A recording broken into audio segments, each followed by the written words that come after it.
Hi అండి. నమస్తే. తెలుగు నవలా శ్రోతలకు లక్ష్మి కథల ప్రపంచానికి స్వాగతం. రంగనాయకమ్మ గారు రచించిన జానకి విముక్తి అనే నవలను వింటున్నాం కదండి. ఈరోజు ఈ వీడియోలో మనం పార్ట్ 40 వినేద్దామండి.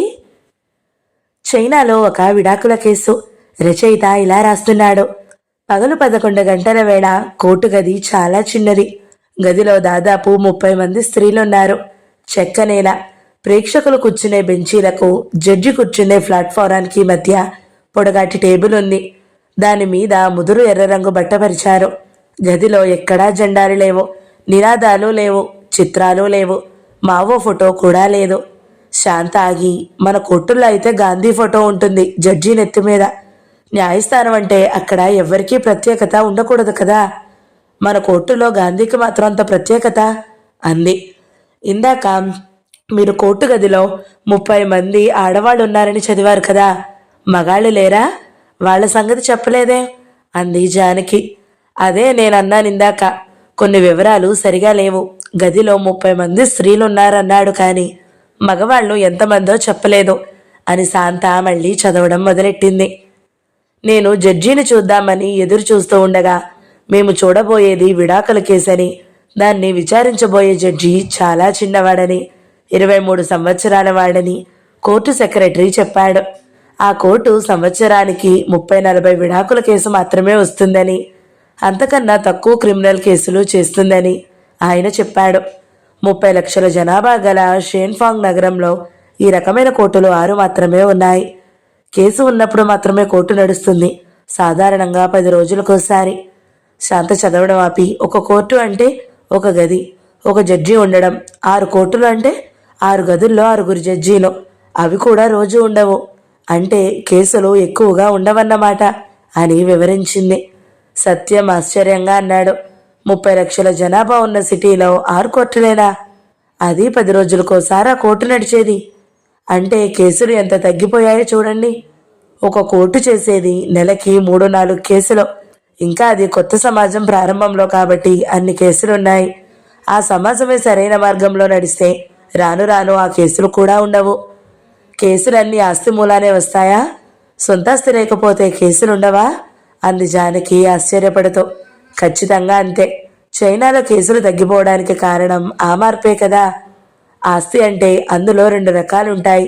స్వయంగా శ్రమ చేసే వాళ్ళ ఆస్తులు, శ్రమ చెయ్యని వాళ్ళ ఆస్తులు. శ్రమ చేసే వాళ్ళ ఆస్తులు చాలా చిన్న స్థాయిలో మాత్రమే ఉంటాయి. శ్రమ చెయ్యని వాళ్ళ ఆస్తులే మొత్తం భూగోళాన్నంతా ఆక్రమించేస్తుంటాయి. వాటి వల్లే నేరాలు, అవినీతులు, యుద్ధాలు, వర్గ పోరాటాలు అన్నీను. కోర్టుల్లో కేసులన్నీ దోపిడీ విధానం వల్ల పుట్టుకొచ్చేవే. అదంతా వేరుగా చదవాలి, ఇలా అర్థం కాదు అన్నాడు సత్యం. మన ఊళ్ళో అయితే ఎన్ని కోర్టులుంటాయి అంది జానకి మళ్ళీ శాంతతో. శాంత అంది, ఇది రాస్తూ పొద్దున్నే లెక్కలు వేశాము. ఈ జంట నగరాల రెండిట్లోనూ కలిసి దాదాపు 70 కోర్టులున్నాయి. ఈ కోర్టులు రోజూ పనిచేస్తాయి. అన్ని కోర్టుల్లోనూ కలిసి నెలకి కొన్ని వేల కేసులు నడుస్తాయి. పైగా 170 మంది కోర్టులకు రానేరారు. అన్ని నేరాలు కోర్టులకు రానేరావు. ఈ 4వ వంతు కేసులో కోర్టుకి వస్తేనే నెలకి వేల కేసులైపోతున్నాయి. దీన్ని బట్టి చైనా ఎంత ఆశ్చర్యంగా మారిపోయిందనుకోవాలి అని శాంత మళ్ళీ చదవడం ప్రారంభించింది. కోర్టు రికార్డర్ ఒక ఆమె జడ్జి టేబుల్ వెనుక ఉన్న గుమ్మంలో నుంచి గదిలోకి ప్రవేశించి, అందరూ లేచి నిలబడండి అని గట్టిగా చెప్పింది. మేము లేస్తుండగా జడ్జి, 2 పరిశీలకులు వచ్చి కుర్చీలో కూర్చున్నారు.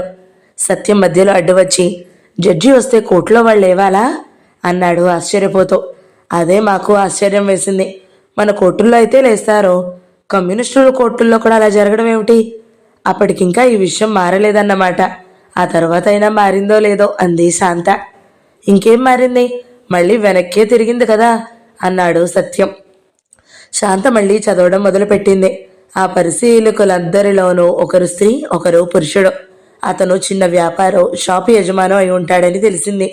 ఆ స్త్రీ మాత్రం గృహిణి, జుట్టుకే తెల్ల రిబ్బను ఉంది. ఆ జడ్జికి 23 సంవత్సరాలు కూడా ఉండవు. పనిచేసేటప్పుడు వేసుకునే కాటన్ సూట్ వేసుకున్నాడు. అతన్ని నేను విద్యార్థి అనుకున్నాను. చాలా సీరియస్గా ఉన్నాడు. జడ్జి అంటున్నారుగా, విద్యార్థి ఏమిటి అంది జానకి ఆశ్చర్యంగా. కోర్టు ఏ 10 రోజులకు ఒకసారి నడిస్తే అతను అందాక గోళ్లు గిల్లుకుంటూ కూర్చుంటాడా? ఇంకా చదువుకుంటున్నాడేమో. ఏదైనా ఫ్యాక్టరీలో పని కూడా చేస్తున్నాడేమో అన్నాడు సత్యం. అలా కాదు, ఈ జడ్జిని ఈ కేసుకే జడ్జిగా పెట్టారనుకుంటాను. Permanent judge కాడనుకుంటాను. ఎవరినో నలుగురిని పిలిచి ఈ కేసు మీరు చేయండి అని అప్పచెప్తారేమో. అలాగే అనుకున్నాం మేము. వివరంగా తెలియడం లేదు అంది శాంత. మళ్ళీ చదవడం మొదలెట్టింది. జడ్జి లేచి నిలబడి మా వైపు చూసి దయచేసి అందరూ కూర్చోండి అన్నాడు. అతను నిలబడే ఉండి ఇలా మాట్లాడాడు. విచారణ ప్రారంభమయ్యే ముందు ప్రేక్షకులకు పాటించవలసిన నిబంధనలు చెప్పదలిచాను. వాటిని అందరూ తప్పకుండా పాటించాలని కోరుతున్నాను. సిగరెట్లు తాగకూడదు, చప్పట్లు కొట్టడము, ఆరవడము చెయ్యకూడదు, కోర్టు గదిలో ఇటు అటు పచార్లు చేయకూడదు, ఎవరికైనా ఏదన్నా అడగాలని ఉన్నా, సలహా ఇవ్వాలని ఉన్నా మధ్యలో మాట్లాడకూడదు, కేసు చివరిలోనే ఆ పని చెయ్యాలి అన్నాడు. జడ్జి వేదిక మీద జడ్జితో పాటు 2 పరిశీలకులు, కోర్టు రికార్డరు ఉన్నారు. ఇంకో స్త్రీ కూడా కుర్చీలో కూర్చుని ఉంది. ఆమె ఈ కేసులో భార్య తరపున సాక్ష్యం చెప్పడానికి వచ్చిన వ్యక్తి అని తెలిసింది. సాక్షి కూడా జడ్జి పక్కనే అని నవ్వాడు సత్యం. కేసు ప్రారంభమవుతుంది, నువ్వు మధ్యలో మాట్లాడకూడదు, ఎవ్వరూ మధ్యలో మాట్లాడకూడదని జడ్జి చెప్పాడు కదా అంది శాంత. వారిద్దరిని పిలవండి అన్నాడు జడ్జి. వచ్చారు వాళ్ళు. ఆ భార్యాభర్తలిద్దరినీ పేర్లు, వయసులు, వృత్తులు అడిగాడు జడ్జి. ఆమె పేరు చాంగ్ వెన్ హుంగ్, వయసు 24 సంవత్సరాలు, నాన్ గ్రాడ్యుయేట్ టీచరు. అతని పేరు చాంగ్ వయాన్, వయసు 27 సంవత్సరాలు, డాక్టరు, గ్రాడ్యుయేట్. వాళ్ళిద్దరినీ ఉద్దేశించి జడ్జి ఇలా మాట్లాడాడు. నా పేరు టవోవాన్. నా కుడివైపున ఉన్న పరిశీలకుడు ట్యాపియింగ్, ఎడమ పక్కన లిమాలాన్. రికార్డర్ పేరు చియాంగ్ మింగ్ చిన్. సాక్ష్యం ఇవ్వడానికి వచ్చిన ఈమె పేరు ఎరంగ్ చిన్. ఈ కేసులో భార్య పనిచేస్తున్న ప్రైమరీ స్కూల్కి ప్రిన్సిపల్ ఈమె. మీరు ఇంకా సాక్షుల్ని పిలుచుకోవచ్చు. ఈ కోర్టు తీర్పుతో సంతృప్తి లేకపోతే హైకోర్టుకి అపీలు చేసుకోవచ్చు. మీ స్నేహితులు ఎవరైనా వచ్చి మీ తరపున మాట్లాడవచ్చు, లేదా లాయర్ని తెచ్చుకోవచ్చు. ఇవాళ జరిగే విచారణ రికార్డుని 4 రోజుల వరకు మీరు కానీ ఇతరులు ఎవరైనా కానీ ఏ టైంలోనైనా కోర్టుకు వచ్చి చదువుకోవచ్చు. మీ ఇద్దరిలో ఎవరికైనా మా మీద నమ్మకం లేకపోతే ఇప్పుడే మీరు వేరే కోర్టుకి వెళ్ళవచ్చు. ఇవన్నీ మీ హక్కులు. నేను చెప్పిందంతా విన్నారు కదా అని అడిగాడు వాళ్ళిద్దరిని. విన్నామన్నారు ఇద్దరు. మా గురించి ఇంకా ఏమైనా తెలుసుకోవాలనుందా మీకు అని జడ్జి మళ్ళీ అడిగాడు. అవసరం లేదు అన్నారు ఇద్దరు. ఇక కేసు ప్రారంభిద్దాము. ఈ కేసులో భార్య కోర్టుకి ఇచ్చిన డిపాజిషన్లో ఏం చెబుతుందంటే తమకిద్దరికి చాలా తరచుగా చిన్న చిన్న విషయాల్లో కూడా పోట్లాటలు వస్తున్నాయి గనక, తమ భావాలు అభిప్రాయాలు వేరవుతున్నాయి గనక, అతనిది చాలా చెడ్డ స్వభావం గనుక, ఇంట్లో బొత్తిగా శాంతి లేకుండా పోతుంది గనక ఈ కోణాలన్నిటి వల్ల అతన్ని విడిచిపెడుతున్నారని చెబుతుంది. భర్త ఏం చెబుతున్నాడంటే ఆమె తన పుట్టింటి వారి మీద ఎక్కువ శ్రద్ధ చూపుతుందని, తన మీద ఏమీ శ్రద్ధ చూపడం లేదని, తనతో సన్నిహితంగా ప్రవర్తించదని, తనతో ఎక్కువగా మాట్లాడదని, తనకి తరచుగా కోపం వచ్చే మాట నిజమేనని, దాన్ని సరిదిద్దుకోవడానికి ప్రయత్నిస్తున్నానని ఇలా చెప్పి ఈ విడాకులు వద్దంటున్నాడు. ఆయన ఈ విడాకుల్ని ఎందుకు తిరస్కరిస్తున్నాడంటే తమ సంబంధం బాగుపడడానికి కావలసిన పునాది ఉందనే తను ఇంకా భావిస్తున్నాడంటున్నాడు. అది ఈ కేసు పరిస్థితి. చట్టం చెప్పేదేమిటంటే భార్యాభర్తలిద్దరూ విడాకులు కావాలని కోరితే కోర్టు వెంటనే విచారణ లేకుండా విడాకులు ఇవ్వచ్చు. అప్పుడు పిల్లల క్షేమానికి తగినన్ని ఏర్పాట్లు చేయవలసి ఉంటుంది. కానీ ఇద్దరిలో ఒకరు విడాకుల్ని వ్యతిరేకిస్తే అప్పుడు ప్రజాకోర్టు తప్పకుండా ఆ కేసుని విచారించవలసి ఉంటుంది. అది ఇప్పటి పరిస్థితి అని జడ్జి కోర్టులో జనానికి చెప్పి ఆ కేసులో భార్యని ప్రశ్నలు అడగడం ప్రారంభించాడు. జడ్జి: మీ భర్తతో మీకు మొట్టమొదట ఎప్పుడు పరిచయం అయింది? భార్య: 1955లో. జడ్జి: మీకిద్దరికీ పెళ్ళెప్పుడైంది? భార్య: 1956 మేలో.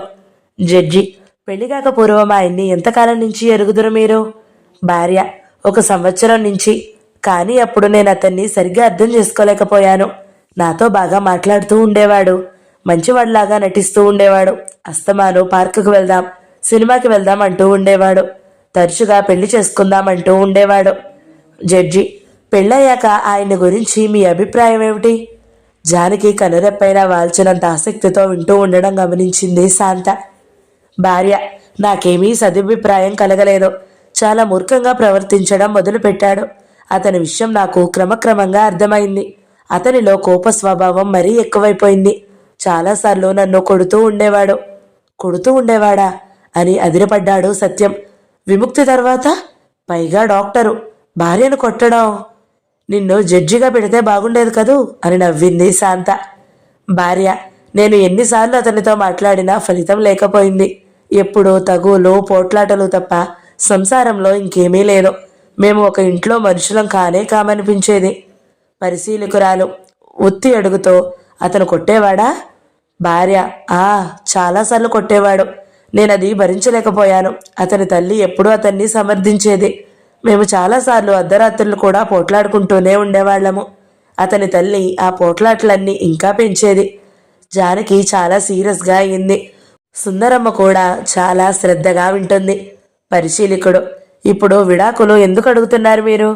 భార్య: నాకు స్కూల్లో పని ఎక్కువగా ఉంటుంది.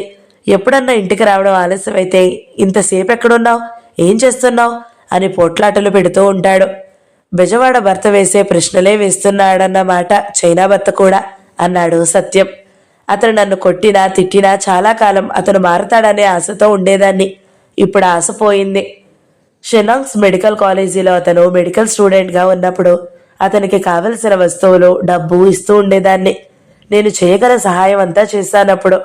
పరిశీలకుడు: ఆ రోజుల్లో అతను ఎలా ప్రవర్తించేవాడు? భార్య: ఆ రోజుల్లో కూడా చెప్పుకోదగ్గంత మంచిగా లేదు. ఇప్పటికన్నా కొంత మెరుగు. అప్పుడు కూడా సహనంగా ఉండేవాడు కాదు, ఎప్పుడూ కోపమే. మా సంబంధం బాగుపడుతుంది అని నమ్మకం ఉన్నన్నాళ్ళు అతనితో కలిసి ఉన్నాను. అతనితో అన్ని విషయాలు మాట్లాడేదాన్ని, ముఖ్యంగా పిల్లల విషయం. పిల్లల్ని కన్నది నువ్వే, వాళ్ళ బాధ్యత నీదే, నాది కాదు అంటాడో ఎప్పుడు. తండ్రి అనేవాడు తన పిల్లల గురించి అలా మాట్లాడితే ఎవరైనా ఎలా భరిస్తారు? జానకి నిర్ఘాంతపోయింది. సత్యం మొహం కోపంతో ఎర్రబడిపోయింది. జడ్జి: ఆయన సంపాదించిన డబ్బు ఎలా ఖర్చు పెడతారు? భార్య: సాధారణంగా తన కోసం, తన తల్లి కోసం వాడుకుంటాడు. పిల్లలకి, ఇంట్లో ఖర్చులకి నా డబ్బే వాడేదాన్ని. కొన్నిసార్లు నాకు పుస్తకాలు కొనుక్కోవలసిన అవసరం ఉంటుంది. అతనికి ఇవ్వడానికి నా దగ్గర డబ్బు లేకపోతే ఉంచుకుని కూడా ఇవ్వలేదనుకునేవాడు. జడ్జి: అతని తల్లిదండ్రుల సంపాదన ఏమిటి? భార్య: వాళ్ళకి సరిపోయే రాబడి వాళ్ళకి ఉంది. పరిశీలకుడు: మీ ఇద్దరి డబ్బుని ఎలా ఖర్చు చేసుకోవాలో, ఎలా ప్లాన్ చేసుకోవాలో ఆయనతో మీరు ఎప్పుడైనా చర్చించారా? భార్య: ఆ విషయాలు అనేక సార్లు మాట్లాడాను. అతను గ్రాడ్యుయేట్ కాకముందే చాలాసార్లు ఆ విషయాలు మాట్లాడేవాళ్ళం. అతను పరీక్ష అయిన తర్వాత పిల్లలకి ఏమైనా కావలసి వస్తే కొన్నిసార్లు తెచ్చేవాడు. కానీ సాధారణంగా అవసరాలన్నీ నా మీదే వదిలేసేవాడు. కొన్నాళ్ళకి పిల్లల సంగతి పట్టించుకోవడమే మానేశాడు. జడ్జి: దెబ్బలాటలు అసలు ఎలా ప్రారంభమయ్యేవి? భార్య: కొన్నిసార్లు అతని వల్ల, కొన్నిసార్లు నా వల్ల కూడా. అతన్ని సరిదిద్దాలనే దృష్టితోనే ఘర్షణ పడేదాన్ని. జడ్జి: ఎప్పుడన్నా ఆయన్ని కొట్టారా మీరు? భార్య: ఎప్పుడూ లేదు. అంత తెలివి ఉంటే ఇంకేముంది అన్నాడు సత్యం. జడ్జి: ఆయన మిమ్మల్ని దేనితో కొట్టేవాడు? భార్య: చేత్తోటో, కొన్నిసార్లు అర్ధరాత్రులు వచ్చేవాడింటికి. తను అర్ధరాత్రులు రావచ్చు గాని భార్య మాత్రం పని నుంచి ఆలస్యంగా రాకూడదా అంది జానకి కోపంగా. జడ్జి: ఆయన్ని సరిదిద్దడానికి మీరు తరచుగా ప్రయత్నించేవారా? వాణ్ణి వదిలిపెట్టడమే సరిదిద్దడం, అప్పటికి బుద్ధొస్తుంది అన్నాడు సత్యం. భార్య: అనేకసార్లు. అతనికి చెప్పి చూడమని కొంతమంది స్నేహితుల్ని కూడా అడిగాను. చాలాసార్లు మా పోట్లాటలు అర్ధరాత్రులు కూడా జరిగేవి. రాత్రులు గొడవలేమిటని ఇరుగు పొరుగు వాళ్ళు కూడా విసుక్కునేవాళ్ళు. జడ్జి: మీరు ఆయన్ని తిట్టేవారని ఆయన అంటున్నారు, దానికి మీరేం చెబుతారు? భార్య: అతని తల్లే నన్నెప్పుడూ తిట్టేది. జడ్జి: ఇంటి పని ఎవరు చేసేవారు? భార్య: నేను స్కూల్కి వెళ్ళాలి గనక కొన్ని పనులు ఆమె చేసేది. పిల్లల పనులు, బట్టలు ఉతకడం, ఇస్త్రీలు నేనే చేసేదాన్ని. జడ్జి: పిల్లల ఖర్చులు ఎవరు? భార్య: అన్నీ నేనే. జడ్జి: ఎంతమంది పిల్లలు మీకు? భార్య: 2. ఒకరికి 3 ఏళ్ళు, ఒకరికి 1 ఏడాది. జడ్జి: మీరిప్పుడు గర్భవతిగా ఉన్నారా? భార్య: లేదు. తర్వాత జడ్జి భర్తని ప్రశ్నలు అడగడం మొదలుపెట్టాడు. జడ్జి: మీ భార్య పట్ల మీ అభిప్రాయాలు ఏమిటో చెప్పండి. భర్త: పెళ్ళైన తర్వాత మొదట్లో బాగానే ఉన్నాం. వంట పని కలిసే చేసుకునేవాళ్ళము. ఒకరిని ఒకరం జాగ్రత్తగా చూసుకునేవాళ్ళము. తర్వాత ఏం రోగం వచ్చింది నీకు అంది సుందరమ్మ. వీడి మొహానికి జాగ్రత్తగా చూసుకోవడం ఒకటి అన్నాడు సత్యం. జడ్జి: మీకు కాలేజీలో చదివే రోజుల్లో ఆమె మీకు సహాయం చేశారా? భర్త: చేసేది. జడ్జి: ఆ రోజుల్లో మీరు ఆమెతో ఎలా ప్రవర్తించేవారు? భర్త: చాలా మంచిగా ఉన్నాను. జడ్జి: మంచి భావాలు ఆచరణలో పెట్టడానికి ప్రయత్నించారా? భర్త: పిల్లల విషయంలో సరిగా లేననే చెప్పాలి.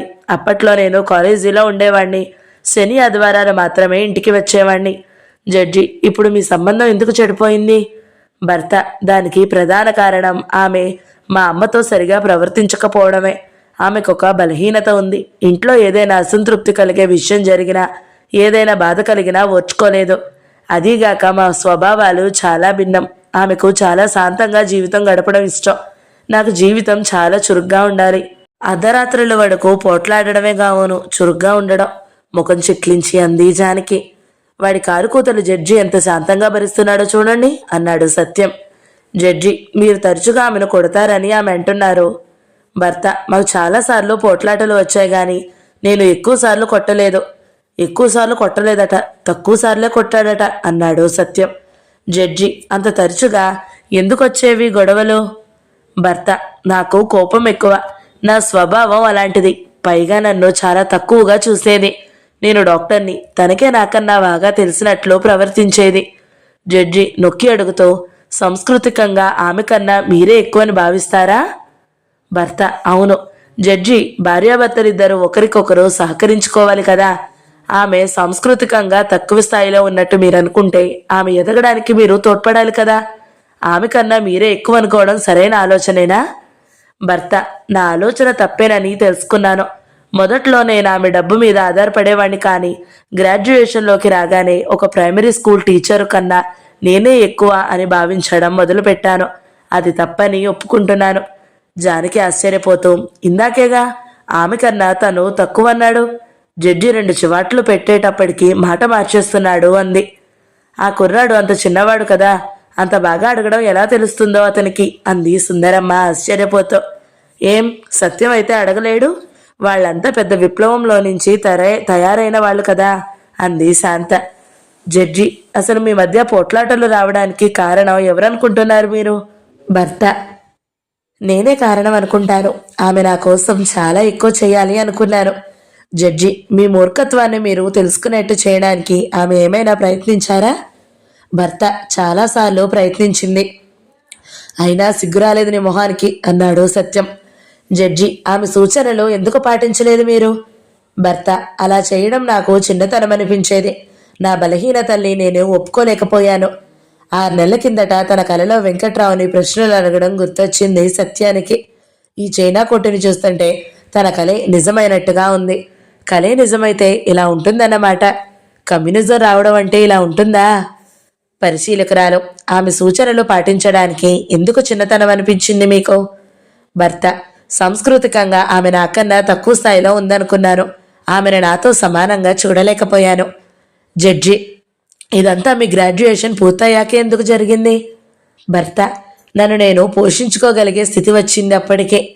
జడ్జి: ఆమె మీ విషయంలో చాలా శ్రద్ధ తీసుకుని మృదువుగా ప్రవర్తించారు కదా.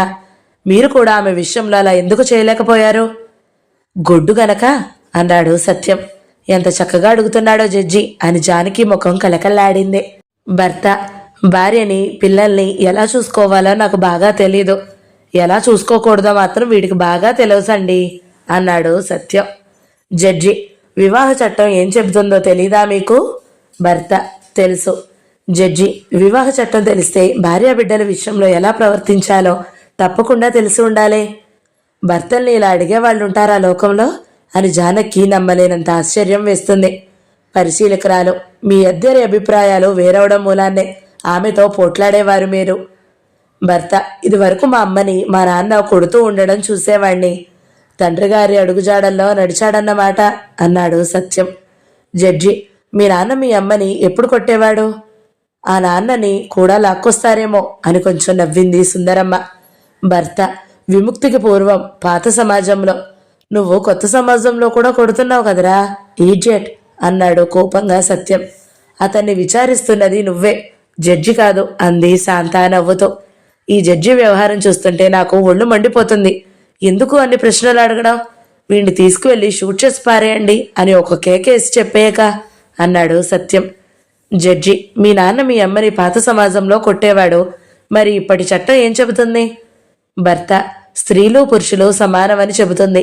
కానీ నేను ఇప్పటికీ భర్త అంటే భార్య వినయ విధేయులతో ఉండాలనే అనుకుంటాను. జడ్జి: అంటే చట్టం చెప్పే సమానత్వం అర్థం కాలేదా మీకు? భర్త: భార్యను కొట్టడం పెద్ద తప్పు అనుకోను. బయట వాళ్ళని కొడితే తప్పు గాని ఇంట్లో వాళ్ళని కొట్టడం అంత తప్పు కాదని నా అభిప్రాయం. ఓరి వీడి గడుపు కాడా, అంది సుందరమ్మ. వీడు ఇంట్లో వాడేగా, ఆమె వీడిని చితకదంతే సరి, తప్పు కాదు అన్నాడు సత్యం. భార్యను కొడితే తప్పులేదని కోర్టులో జడ్జితో అంటాడేమిటి అని నిర్ఘాంతపోయింది జానకి. ఆ కోర్టు స్వభావమే వాడికి అర్థం కావడం లేదు అన్నాడు సత్యం. జడ్జి: భర్త భార్యను కొట్టవచ్చని ఏ చట్టం అనుమతిస్తుంది? భర్త: ఏ చట్టమో లేదో. జడ్జి: చివరిసారి ఆమెను కొట్టడానికి కారణమేమిటి? కోర్టు నిశ్శబ్దం అయిపోయింది. ప్రతి ఒక్కరూ జాగ్రత్తగా వింటున్నారు. ఏం కారణం చెబుతాడోనని జానకి ఆతృతగా చూస్తుంది. భర్త: నాతో సంప్రదించకుండా పిల్లల్ని వాళ్ళ పుట్టింటికి తీసుకెళ్ళింది. నేను పిల్లల్ని చాలా ప్రేమిస్తాను. మా అమ్మ కూడా ఎంతో ప్రేమిస్తుంది. వాళ్ళని బయటకు తీసుకెళ్లడం మాకిష్టం లేదు, అందుకే కొట్టాను. జడ్జి: ఆమె తన తల్లిదండ్రులు చూడ్డానికి వెళ్లడంతో తప్పేముంది? తను వెళ్లేటప్పుడు పిల్లల్ని తీసుకెళ్లడంలో తప్పేముంది? మీరింకా ఎవరెవరిని కొట్టారు? భర్త: ఆమె తల్లిని కొట్టాను ఒకసారి. అది అనుకోకుండా ఒక పోట్లాటప్పుడు జరిగింది. కొంచెం చేయి జారింది. కొంచెం తాగి ఉన్నానప్పుడు. అత్తగారిని కొట్టి చేయి జారిందంటాడేమిటి? వీడు దుంపదగా మొండు ముండా కొడుకులా ఉన్నాడు అని సుందరమ్మ విస్తురిపోయింది. పోనీ ఇప్పటికన్నా బుద్ధి తెచ్చుకుని చెప్పాడు అంది. బుద్ధి కాదు, పాడు కాదు. తను చెప్పకపోయినా భార్య చెప్పేస్తుందిగా, తనే చెప్పేయడం మంచిదనుకున్నాడు అంది జానకి. జానకి కరెక్ట్. తప్పు ఒప్పుకునే ప్రతి విధవికి పశ్చాత్తాపం అనుకోకూడదు. ఒప్పుకోక తప్పనప్పుడు ఆవేశం కూడా వేస్తూ ఉంటాడు అన్నాడు సత్యం. జడ్జి: మీ జీతం ఎలా ఖర్చు పెడతారు? భర్త: చాలాసార్లు నా ఖర్చులకే సరిపోతుంది. సైకిల్ ఒకటి కొన్నాను. జడ్జి: విడాకులకు అంగీకరిస్తారా? భర్త: తప్పంతా నాదేననుకుంటున్నాను. ఆమె విడాకులు అడగడం న్యాయమే, కానీ నన్ను సరిదిద్దుకోవడానికి నాకు ఇంకో అవకాశం ఇస్తుందని భావిస్తున్నాను. ఈసారి నేను మంచిగా ప్రవర్తిస్తాను. ఈసారి కూడా ఎప్పటిలాగైతే అప్పుడు విడాకులకి అభ్యంతరం పెట్టను. జడ్జి: భవిష్యత్తులో ఎలా ప్రవర్తించాలనుకుంటున్నారు? భర్త: ఆమెని పిల్లల్ని బాగా చూస్తాను. ఇంకో అవకాశం ఇస్తారా వీడికి అని ఆశ్చర్యపడుతున్నాడు సత్యం. ఏమోలే, బుద్ధి తెచ్చుకుంటాడేమో అంది సుందరమ్మ. ఏడ్చాడు. ఇలాంటి వాళ్ళకి బుద్ధి రాదు అంది జానకి. జడ్జి: భార్య తరపు సాక్షితో మీరేం చెప్పాలనుకుంటున్నారు? సాక్షి: నేను ఈ కేసు విషయాలన్నీ సమగ్రంగా పరిశీలించాను.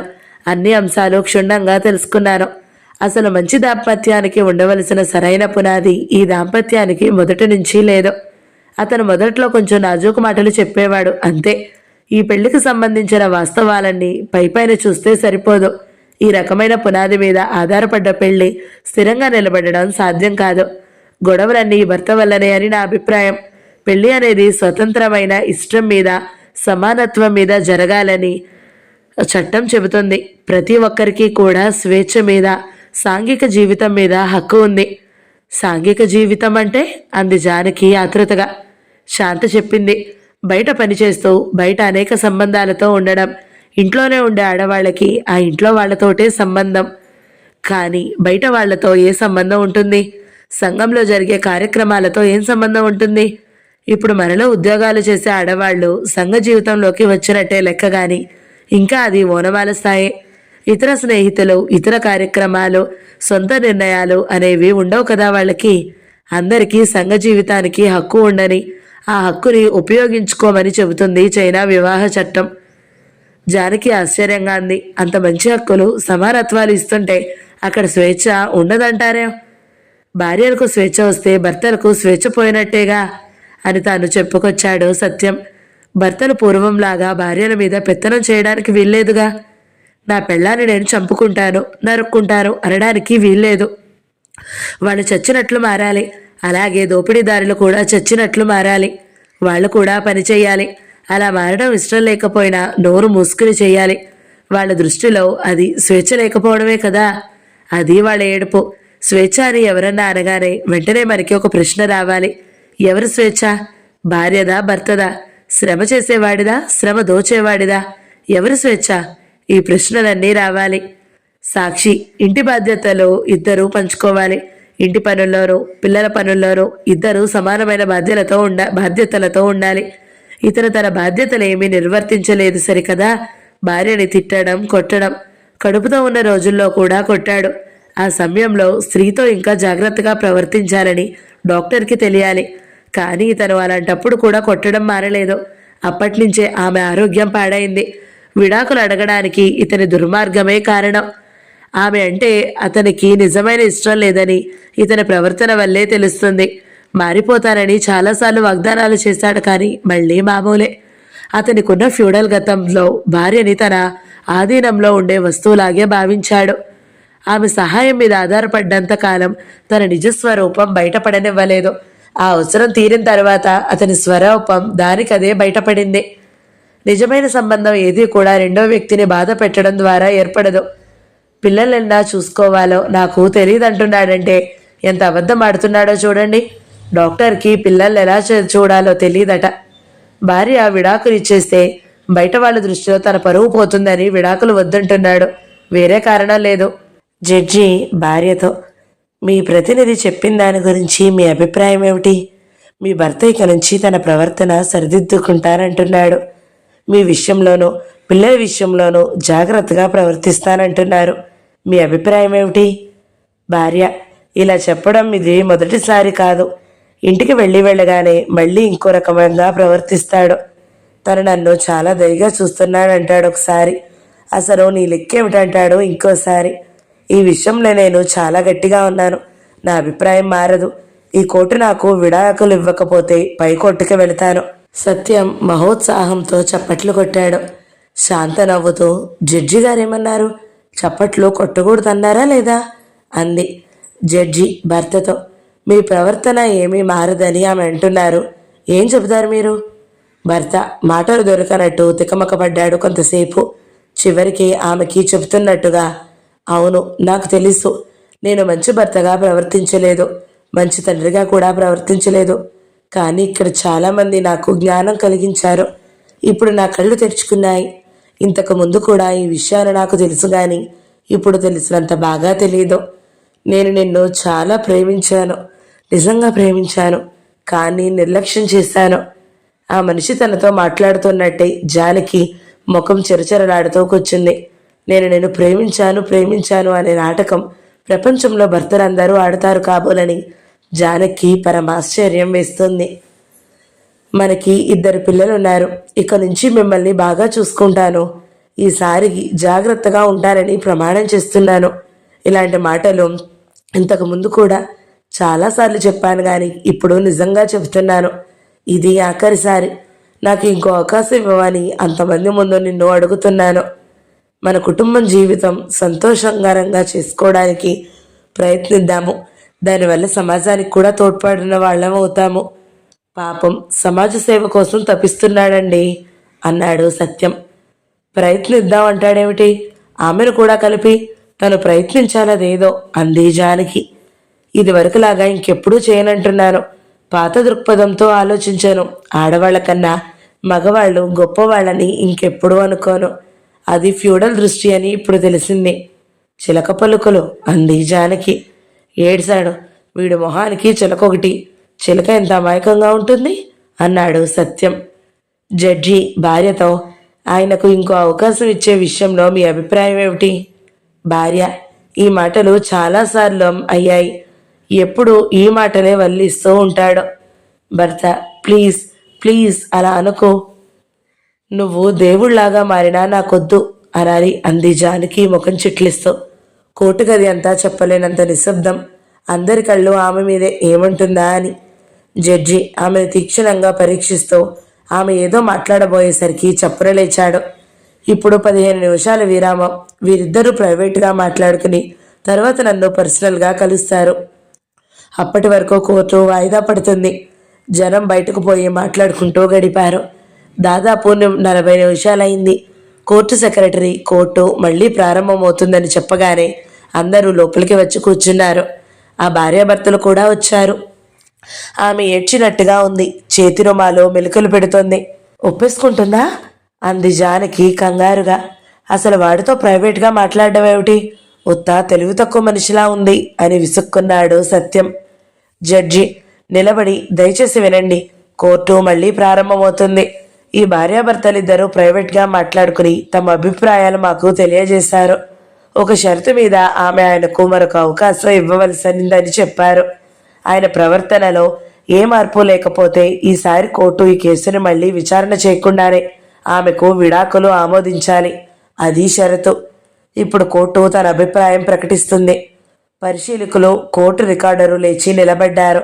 చాంగ్ వైమస్ తనను తాను బహిరంగంగా విమర్శించుకున్నాడు గనుక ఆయన భార్య ఆయనకు ఇంకా అవకాశం ఇవ్వడానికి అంగీకరించారు. అందుకే ఆమె తన విడాకుల దరఖాస్తుని ఉపసంహరించుకుంటున్నట్లుగా పరిగణించవలసి ఉంటుంది. ఈ భార్యాభర్తలిద్దరూ తమ సంబంధాన్ని దృఢపరచుకోవడానికి ఇష్టంతోనూ సదవగాహనగానూ ప్రయత్నించాలని కోర్టు కోరుతుంది. తర్వాత భర్తని చూస్తూ ఇలా చెప్పాడు జడ్జి. మీకు ప్రత్యేకంగా కోర్టు కొన్ని మాటలు చెప్పదలిచింది. మీరు ఆలోచించుకోవలసిన సమస్యలు చాలా ఉన్నాయి. మీ స్వభావానికి సంబంధించి చాలా మీకు ఇబ్బందులున్నాయి. ముఖ్యంగా మీ కోప స్వభావానికి సంబంధించి మీరు ఆ స్వభావం పోగొట్టుకోవడానికి సాయశక్తిలా ప్రయత్నించాలి. మీ తప్పు వైఖరిని సరిదిద్దుకోవలసిందిగా మిమ్మల్ని కోర్టు మందలిస్తుంది. ఈ ఉదయం మీరు కోర్టులో మీ భార్యకు చేసిన వాగ్దానాలన్నిటినీ ఆచరణలో పెట్టాలని కోర్టు మిమ్మల్ని ఆదేశిస్తుంది. మీరు డాక్టరు. సోషలిస్టు సమాజంలో డాక్టర్గా మీకు గొప్ప బాధ్యత ఉంది. భవిష్యత్తులో మిమ్మల్ని మీరు సరిదిద్దుకోగలిగితేనే సంతోషకరమైన గృహ జీవితం గడపగలరు మీరు. మన దేశమంతా పాత విలువల్లో నుంచి కొత్త విలువల్లోకి మారే క్రమంలో ఉంది. ఇది చాలా కష్టమైన పని. మన వైఖరిలో ఉన్న పాత భావాల్ని, పాత దృక్పథాల్ని గుర్తించుకుని వదులుకోవలసిన వాటినన్నిటినీ వదులుకుంటేనే మన ప్రవర్తనని చక్కబరుచుకోగలుగుతాము. మిమ్మల్ని మీరు సరిదిద్దుకోవడానికి మీ శక్తి వంచన లేకుండా ప్రయత్నించండి.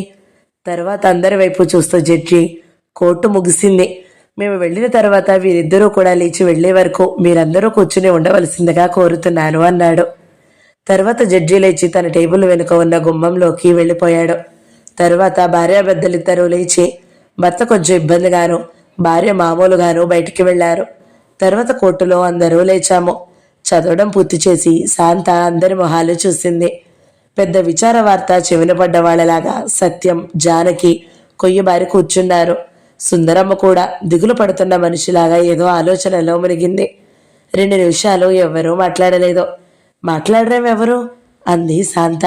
షాక్ నుంచి అప్పుడే తేరుకుంటున్నట్టు సత్యం చాలా బాధగా, కోపంగా చైనా జానకి, భారత జానకిని మరిపించింది అన్నాడు. ఛీ, నేనంత సిగ్గుమాలిన పని చేయలేదులే అంది జానకి చాలా కోపంగా. ఒకసారి చేశావుగా. ఎప్పుడో చేసిందానికా? అప్పుడు మారతాడనుకున్నాను. అదే మరి, చైనా జానకి అలాగే అనుకుంది. శాంత గబగబా అంది. చైనా జానకిదే మరీ అజ్ఞానంలే సత్యం. ఆ అమ్మాయికి మరీ చిన్న వయసు కాదు. పైగా చదువుకుంది, ఉద్యోగం చేస్తుంది. ఒకరి మీద ఆధారపడే పరిస్థితి లేదు. తన ఇబ్బందుల్ని అర్థం చేసుకునే సమాజం చుట్టూ ఉంది. తన పక్షాన నిలబడి న్యాయం చేసే కోర్టులున్నాయి. అంత గొప్ప పరిస్థితుల్లో ఉండి కూడా భార్యని తంతే తప్పులేదు అని 1/2 గంట కిందట అన్నవాడితో రాజీ పడి ఉంటే ఎంత అసహ్యం. అతను చాలా తప్పులు చేశాడు కదా. అంతంత తప్పులు చేసి క్షమాపణలు అడిగితే అలాంటి వాళ్లతో మళ్ళీ మామూలుగా ఉండాలంటే ఏ స్నేహితుల విషయంలోనో బంధువుల విషయంలోనో అయితే ఏదో మాట్లాడొచ్చు కానీ భార్యాభర్తల విషయంలో ఏం బాగుంటుంది అని ఆశ్చర్యం వెళ్ళబుచ్చింది శాంత. ఈసారి మారుతాడేమోలేండి, జడ్జి చివాట్లు పెట్టాడుగా అంది సుందరమ్మ. ఛీ, మారడు అంది జానకి వెంటనే. మారేవాడి ధోరణి వేరమ్మా. మారేవాడైతే కోర్టుకి వచ్చిన దగ్గర నుంచి తప్పంతా నాదే, ఆమె తప్పేం లేదు అనాలి. ఆమెకి వ్యతిరేకంగా ఒక్క మాట అన్నా అనకూడదు. అలా చేస్తే ఏమో వీడి బుర్రలో పురుగు తిరిగిందేమో అనుకోవచ్చు కానీ ఎంత చెత్తవాగుడు వాగాడు. ఒక మాటకి ఇంకొక మాటకి పొంతన ఉందా? తప్పంతా ఆ అమ్మాయి మీదకే తోసేయాలని చూశాడు ముందు. పోట్లాట్లన్నీ ఆమె మూలాన్నే వచ్చాయన్నాడు. దాన్ని బాగా చూడదన్నాడు. మారేవాడైతే ఆ చెత్తంతా వాగుతాడా? ఆ జడ్జి కూడా తెలివి తక్కువ మనిషిలాగానే ఉన్నాడు. ఎంతో ముఖ్యమైన ప్రశ్నలు అడగనే లేదు. భార్యను కొట్టొచ్చని కోర్టులోనే అంటున్నావు, నువ్వు మారిందేమిటి అని అడగాలా అక్కర్లేదా? ఇదిగో ఇలా అంటున్నాడు వీడు. భార్యను కొట్టినా తప్పులేదని ఇప్పటికీ వీడి అభిప్రాయం అట. భార్య వినయ విధేయులతో ఉండాలట. ఈ విషయాలు కూడా దృష్టిలో పెట్టుకుని వీడికి ఇంకో అవకాశం ఇస్తావో లేదో ఆలోచించుకుని చెప్పు అని ఆ అమ్మాయికి బాగా అర్థమయ్యేట్లు చెప్పాలి కదా. అప్పటికీ ఆ అమ్మాయి రాజీ పడతానంటే అది వేరు. అప్పుడు జడ్జి లోపం లేదు. నిన్ను ప్రేమించాను అనగానే లొంగిపోయింది సత్యం. ఇంకా అతన్ని నమ్మే స్థితిలోనే ఉంది. అతను నమ్మించగలిగే స్థితిలో ఉన్నాడు. అతనికి నిజంగా ఇష్టం లేకపోతే విడాకులకి ఒప్పుకునేవాడే కదరా. కోర్టులో చివాట్లెందుకు తింటాడు అంది సుందరమ్మ మళ్ళీ. ఒక పెళ్ళాన్ని వదిలేయగానే నెల తిరగకుండా ఇంకో పెళ్ళాం వస్తుందనుకున్నావా అక్కడ? మన దేశంలో లాగా ఎన్నిసార్లు పెళ్లి చేసుకుంటే అన్నిసార్లు కట్నాలు కానుకలు గుమ్మరిస్తారనుకున్నావా అక్కడ? అదంతా కొత్త సమాజం, కొత్త జీవితాలు ప్రారంభమయ్యాయి అక్కడ. ఈ వెధవ గురించి పేపర్లలో ఏకిస్తారు. పలానా విధవ భార్యని పిల్లల్ని కాల్చుకు తినేవాడని అందరికీ తెలిసిపోతే ఈ సన్నాసి ముఖం ఎవరు చూస్తాడు? భార్యతో విడిపోతే వాడి జీతంలో కొంత పిల్లల కోసం ఇచ్చేయాలిగా. అదంతా ఇబ్బంది కదా వాడికి. విడిపోవడం వల్ల కలిసొచ్చేదేమీ లేదు. అంచేత 4 కళ్ళుబొల్లి మాటలు చెప్పి ఆమెను నమ్మిస్తే ప్రస్తుతానికి ముప్పు గడుస్తుందిగా. సాగినన్నాళ్ళు సాగుతుంది అనుకుంటాడు అన్నాడు సత్యం. పిల్లల్ని కని నువ్వే కన్నావు, నాకు బాధ్యత లేదంటే? అయ్యో, ఇలాంటి వాళ్ళు కూడా ఉంటారు కావును అని విస్తురిపోయింది సుందరమ్మ. ఉంటారు. వాళ్ళని భరించే వాళ్ళుంటే సరి. భరించే వాళ్ళుంటే పీడించే వాళ్ళుంటానికే. చెడ్డ మగాళ్ళని అసహించుకోవడం నేర్చుకోమను ఆడవాళ్ళని. మర్నాటి నుంచి మంచి మగాళ్ళు చచ్చినట్లు తయారవుతారు. చెడ్డవాళ్లతో సర్దుకుపోతుంటే మంచి వాళ్ళు ఎక్కడి నుంచి వస్తారు? చెడ్డవాళ్ళని ఎంతకాలం భరిస్తూ కూర్చుంటే అంతకాలం వాళ్లే సిద్ధమవుతారు మళ్ళీ మళ్ళీ అన్నాడు సత్యం. తరువాత శాంతతో, శాంత, భార్యాభర్తల ఘర్షణ ఖచ్చితంగా వర్గ పోరాటాల లాంటిదే. ఆర్థిక రంగంలో కాదు, సాంస్కృతిక రంగంలో. శత్రువర్గాల మధ్య ఎంత ఘర్షణ జరుగుతుందో అంతా జరుగుతుంది ఆ రంగంలో, భార్యకి భర్తకి అన్నాడు సత్యం. అవును, చాలా కరెక్ట్ అది. భర్త అంటే భార్య వినయ విధేయులతో ఉండాలని అతను అంతా పబ్లిక్గా గోటులో అన్నాడు కదా. అంటే అధికారం వదులుకోవడం ఇష్టం లేదు అతనికి. భార్యకి భర్తకి సమానత్వం ఏమిటని కొత్త చట్టాల్ని ప్రశ్నించడమే అది. ఫ్యూడల్ భావాలకి కమ్యూనిస్టు భావాలకి ఘర్షణే కదా అది అంది శాంత. ఈ అమ్మాయి అంతా తటపటాయించింది గాని ఈ విడాకుల విషయాలు చాలా పుస్తకాల్లో చదివాను. విముక్తి తర్వాత చైనాలో కొత్త వివాహ చట్టం రాగానే వేల కొద్దీ లక్షల కొద్దీ ఆడవాళ్లు నిర్భయంగా నిర్మోహమాటంగా విడాకులు ఇచ్చేశారు. బయట కొంచెం పోషణ రక్షణ దొరికే పరిస్థితి ఉంటే భర్తల్ని వదిలేయడానికి అంతమంది సిద్ధంగా ఉన్నారన్నమాట. రేపు మన దేశంలో అయినా అంతే. మన దేశంలో అలాంటి విముక్తి వస్తే ముందు విశాలాక్షి గారు విడాకులు ఇచ్చేస్తారు. తర్వాత వాళ్ళ సుశీల కూడా ఇచ్చేస్తుంది. మా ఫ్యాక్టరీలో బాలమ్మ కూడా ఇచ్చేస్తుంది అంది జానకి ఉత్సాహంగా వాళ్ళ సంతోషాల్ని ఊహిస్తూ. నాకు తెలిసిన వాళ్ళు 15 మంది దాకా ఉన్నారు అని నవ్వింది శాంత. నాకు తెలిసిన వాళ్ళు 15 లక్షల మంది ఉన్నారు అన్నాడు సత్యం. తమాషా ఏమిటంటే అంతమంది ఉన్నారని ఇప్పుడు తెలియదు మనకి. ఆ ఉన్న వాళ్ళకి తెలియదు. వాళ్ళ గోడు వినేవా నాదుడు దొరికినప్పుడు అందరూ ప్రవాహంలాగా కోర్టులకు వచ్చేస్తారు. చైనాలో ఒక అమ్మాయి చెప్పిందట కోర్టులో, నా భర్త మీద నాకెప్పుడూ ప్రేమ లేదు, బలవంతంగా పెళ్లి చేశారు నాకు, అలాగే పడి ఉన్నాను. ఇన్నాళ్ళు పలానా వ్యక్తి మీదే ఎప్పుడూ ఇష్టం నాకు, అతనికి నేనంటే ఇష్టం, నేను అతన్ని పెళ్లి చేసుకోవడానికి నాకు విడాకులు ఇప్పించండి అని అడిగిందట. ఆమెకి విడాకులు ఇచ్చేశారు అంది శాంత. సత్యం ఉత్సాహంగా తను చదివిన సంగతులు కొన్ని చెప్పుకొచ్చాడు. ఒక ఆమెని భర్త ఎప్పుడూ ఘోరంగా కొడుతూ ఉండేవాడట. విప్లవం జరుగుతున్న కాలంలోనే ఒకసారి ఆవిడ విప్లవ మహిళా సంఘానికి ఫిర్యాదు చేసిందట. మహిళా సంఘం వాళ్ళు ఆమె భర్తని పిలిపించి అడిగితే, నా ఇష్టం, నా పెళ్ళాన్ని కొట్టుకుంటాను, చంపుకుంటాను, మీరెవరు అడగడానికి అన్నాడట. అంతే, వాళ్ళంతా వాడి చుట్టూ చేరి చితగ్గొట్టేయడం ప్రారంభించారు. కొట్టి కొట్టి కొట్టి వాడిని కింద పడేసి దుమ్ములో దొర్లించి కాళ్ళు చేతులు పట్టుకుని ఇటూ అటూ లాగి వాడితో రైలాట ఆడి బాగా అలసిపోయి నిలబడ్డారు. వాడు గుడ్డలు చిరిగిపోయాయి. ఒళ్ళంతా దెబ్బలతో గోండ్రు గోండ్రుమని ఏడుస్తూ మట్టిలో దొర్లుతుంటే ఆ దృశ్యం చూసి అతని భార్య సంతోషంతో పులికించిపోతూ మహిళా మండలి సభ్యులతో ఏమందో తెలుసా? కామ్రేడ్స్, ఇవాళ్టికి నా పగ తీరింది. మీ సహాయం జన్మలో మర్చిపోను. నా ఒక్కదాని వల్ల ఈ పని అయ్యేది కాదు.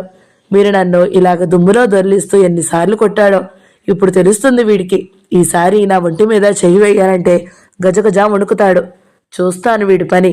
కామ్రేడ్స్, మీ సహాయం లేకపోతే నా ప్రతీకారం జన్మలో తీరేది కాదు అని వాళ్ళందరికీ మరీ మరీ కృతజ్ఞతలు చెప్పుకుందట. అదంతా చదివితే నాకు భలే సరదా వేసింది. మా భర్తల్ని కూడా చితకదండి పెట్టరా అని ఇంకా చాలామంది ఆడవాళ్ళు అడిగే ఉంటారు మహిళా సంఘాల్ని. పల్లెటూళ్ళల్లో భూములన్నీ పేద జనానికి పంచేటప్పుడు ఆడవాళ్ళకి పిల్లలకి కూడా భూమి ఇచ్చారు. ఇళ్ళు కూడా భార్యాభర్తలకి సమాన హక్కులతో ఇచ్చారు. కాగితాల మీద ఆడవాళ్ల పేర్లు రాసేటప్పుడు తండ్రుల పేర్లు భర్తల పేర్లు లేకుండా రాశారట. మమ్మల్ని మా పేర్లతో ప్రస్తావించడం ఇప్పుడే మొట్టమొదటిసారి చూశాము అని ఆడవాళ్లు ఆశ్చర్యపడ్డారట. భూమి మీద ఇంటి మీద హక్కులు వచ్చాక ఆడవాళ్లు ఎంతో ధైర్యంగా ప్రవర్తించడం మొదలు పెట్టారట. భర్తలు ఏమాత్రం పెత్తనాలు చేయబోయినా ఇదిగో జాగ్రత్తగా ఉండు, పూర్వం రోజులు అనుకున్నావా, నా పొలం నేను పండించుకుంటూ హాయిగా వేరే ఉంటాను అనేవాళ్ళట. ఒక ఆవిడ ఇప్పుడు నా ఇల్లు నాకుంది, ఇది వరకు నా ఇంట్లో నుంచి పో అని చీటికి మాటికి బెదిరించేవాడు. ఇప్పుడు నా ఇంట్లో నేను దర్జాగా ఉంటాను, నేను బయటికి పొమ్మనేవాడెవడు లేడు లోకంలో అందట. ఆడవాళ్ళకి ఇల్లు చేను ఉంటే ఇంకా పెళ్ళెందుకు అందట ఒక అమ్మాయి. సత్యం శాంత ఒకళ్ళకి అడ్డొస్తూ ఒకళ్ళు ఉత్సాహంతో పొంగిపోతూ చెబుతుంటే జానకి నవ్వుతూ సుందరమ్మ ఆశ్చర్యపోతూ విన్నారు. ఎక్కడుందా దేశం అంది సుందరమ్మ. ఇలాంటి కబుర్లు వచ్చినప్పుడల్లా ఆ ఊరెక్కడుంది, ఆ దేశం ఎక్కడుంది అని అడుగుతూనే ఉంటుంది. అట్లాసులు మ్యాప్లు చాలా చూపించాడు సత్యం చాలాసార్లు. దేశాలు కాగితాల మీద ఎలా ఉంటాయో అర్థం కాదు సుందరమ్మకి. ఏమిటో గీతలు చూపిస్తాడు దేశాలు చూడమని, వాటికి ముక్కులు చెవులు ఉంటాయి అని విసుక్కుంటుంది. బొమ్మలు కాగితాల మీద ఉండవా, ఏనుగు బొమ్మ కాగితం మీద ఉండదా, అలాగే దేశాలు సముద్రాలు అన్నీ ఉండొచ్చు కాగితాల మీద అని సుందరమ్మకి భూమి స్వరూపం బోధించాలని తంటాలు పడతాడు సత్యం. గ్లోబు చూపించినా లాభం లేకపోయింది. భూమి గుండ్రంగా ఉంటుందంటే చాలెద్దు వెదో మాటలు అంది. వర్కర్స్ తరగతుల్లో కూడా సమస్య వచ్చింది సత్యానికి. భూమి గుండ్రంగా ఉంటుందంటే అది సూర్యుడి చుట్టూ తిరుగుతూ తన చుట్టూ తాను తిరుగుతుందంటే వాళ్లల్లో చాలా మంది నమ్మడం లేదు. పైగా నవ్వుతారు సత్యం మాటలకి. చంద్రయ్యనో బాలయ్యనో సూర్యుడిలాగా నించోబెట్టి సత్యం భూమిలాగా తన చుట్టూ తిరుగుతుంటే వాళ్ళు ఒకళ్ళ మీద ఒకళ్ళు పడి పొట్టలు చెక్కలయ్యేలాగా నవ్వుతారు. సత్యం చంద్రయ్య చుట్టూ ఒక గుండ్రం పూర్తి చేసి ఇప్పుడు 1 సంవత్సరం అయింది అని ఆగుతాడు. ఆగగానే మళ్ళా తిరుగు సార్ అంటారు. మళ్ళీ తిరగడం మొదలు పెడితే మళ్ళీ నవ్వులు మొదలు. భూమి కూడా వాళ్ళతో కలిసి నవ్వి చివరికి ఆ ఆట ఆపి సరే ఇంకో పాఠం తీయండి అంటుంది. చైనా ఎక్కడుంది అని సుందరమ్మ అడిగిన దానికి మన దేశంలో హిమాలయ పర్వతాలు లేవు, అవి దాటి ఇంకా పైకి వెళ్తే అని మొదలుపెట్టి ఆ వివరాలు కాసేపు చెప్పాడు సత్యం. జానకి చాలా మాట్లాడింది. ఈ కేసు గురించి వింటుంటే అసలు కమ్యూనిజం ఎందుకు రావాలో ఎంత బాగా అర్థమైందో. రాజకీయ అధికారం అని మీరంటుంటే దానికి దీనికి సంబంధం ఏమిటి అనిపించేది. రాజకీయ అధికారం లేకపోతే దేశంలో అన్ని మార్పులు చేయడానికి ఎలా వీలవుతుంది, ఆ కోర్టులు అలా నడవడానికి ఎలా వీలవుతుంది. ఇప్పుడు మన దేశం పాత విలువల్లో నుంచి కొత్త విలువల్లోకి మారుతుంది అని ఆ జడ్జి అంటుంటే ఎంత బాగా అనిపించిందో. అంటుంటే జానకి కంఠం బరువయ్యింది. అవును, ఇది రాస్తూ ఉషా నేను గట్టిగా అనుకున్నాము, ఇలాంటి విషయాలు ఇంకా కొన్ని అనువాదాలు చేస్తే మన వాళ్ళకి చాలా పనికొస్తాయి అని. రెగ్యులర్గా చేస్తాము, ఈ లాయర్ పని మాని పారేసి మనం మొత్తం ఈ పనుల్లో ఉంటే బాగుంటుంది అంది ఉష. అంత సంతోషం వేసింది ఇది రాస్తుంటే అంది శాంత. జానకి హఠాత్తుగా గుర్తొచ్చినట్టు చైనా అంత మంచి దేశం కదా, ఇప్పుడు మారిపోయిందంటారే అంది ఆశ్చర్యంగా. గతంలో కూడా చైనా పూర్తిగా మంచి దేశం అయిపోలేదు, ఇంకా ఎన్నో మార్పులు జరిగితేనే గాని అది కమ్యూనిజం అవదు. కానీ ఈలోగా దోపిడీ వర్గం చూస్తూ ఊరుకుంటుందా? తను మళ్ళీ అధికారంలోకి రావాలని, సమాజాన్నంతా పాత పద్ధతుల్లోనే ఉంచాలని దాని ప్రయత్నాలు అది చేస్తూనే ఉంటుంది. అదే వర్గ పోరాటం అంటే. జానకి, దీని మీద కొన్ని పుస్తకాలు చదవాలి నువ్వు, ఇలా కాసేపు చెప్పుకుంటే సరిపోదు. చదువుతా గాని అందాక ఒక మాట చెప్పు, అంతంత మంచి మార్పుల్ని ఎవరో ఎలాగో పాడు చేస్తే ప్రజలు ఎందుకు ఒప్పుకుంటారు? అది వాళ్ళకే నష్టం కదా. నష్టమే, కానీ దాన్ని సరిగా గ్రహించే శక్తి ప్రజలకు ఇంకా లేకపోతేనే అలా జరుగుతుంది. ప్రజలు అంటే అందులో కూడా అందరూ ఒకే రకం కాదు, వాళ్ళ ప్రయోజనాలు రకరకాలుగా ఉంటాయి. ఏ మార్పుని అయినా మనం సరిగా గ్రహించుకోవడానికి అనేక అనుభవాలు కావాలి. ఎన్నోసార్లు ఇటు అటు చూసి తర్వాత ఎప్పటికో సరైన విషయం నేర్చుకుంటాము. ఇందాక విడాకుల కేసు ఉదాహరణ చూడరాదు, వాళ్ళ గురించి జ్ఞానం ఇంకా లేదు కదా ఆమె, మళ్ళీ వాడి పెత్తనం కిందకి వెళ్ళింది. అంత మాత్రాన ఆ అమ్మాయి పూర్తిగా అజ్ఞానంలో ఉందని అర్థం కాదు కదా. కొంత జ్ఞానం ఉంది, కొంత విప్లవకరంగా కూడా ఆలోచించింది. ఆ జ్ఞానం చాలలేదు కాబట్టే మళ్ళీ మోసపోయింది. ప్రజల సంగతి కూడా అంతే. వాళ్ళకి బొత్తిగా జ్ఞానం లేదని కాదు, ఉండవలసినంత లేదన్నమాట. అందుకే రష్యాలో ఏమిటిది, చైనాలో ఏమిటి, ఇంకా చాలా దేశాల్లో ప్రజలు కమ్యూనిజం పేర్లతో రకరకాల మారువేషాల్లో ఉన్న దోపిడీ వ్యవస్థల్నే భరిస్తున్నారు. ఆడవాళ్లు రకరకాల పద్ధతుల్లో పెత్తనం చేసే భర్తల్ని భరిస్తున్నట్టు అంది శాంత. జానకి ఆ కేసు సంగతి మళ్ళీ గుర్తొచ్చి చాలా ఆసక్తిగా, అతను మారాడో లేదో ఎలా తెలుస్తుందండి అంది శాంతతో. మారతాడని నమ్మకం ఉందా నీకు? ఇందాక మారడన్నావుగా అన్నాడు సత్యం. చా, నమ్మకం ఉందని కాదు, అసలేమైందోనని. ఏమవుతుందో ఆ అమ్మాయే చెప్పిందిగా. ఏమవుతుందో మనం చక్కగా ఊహించవచ్చు. వాడింటికి పోగానే మేకప్ మార్చేస్తాడు. పోనీ ఆ రోజు కాకపోయినా మర్నాటి నుంచి మళ్ళీ మొదలు భర్తలీలలు. ఆ అమ్మాయి మళ్ళీ ఓర్చుకోవడం మొదలెడుతుంది. ఇక వెళ్ళదని వీడు ఇంకా విజృంభిస్తాడు. పాపం పండే రోజు ఒకటి వస్తుంది.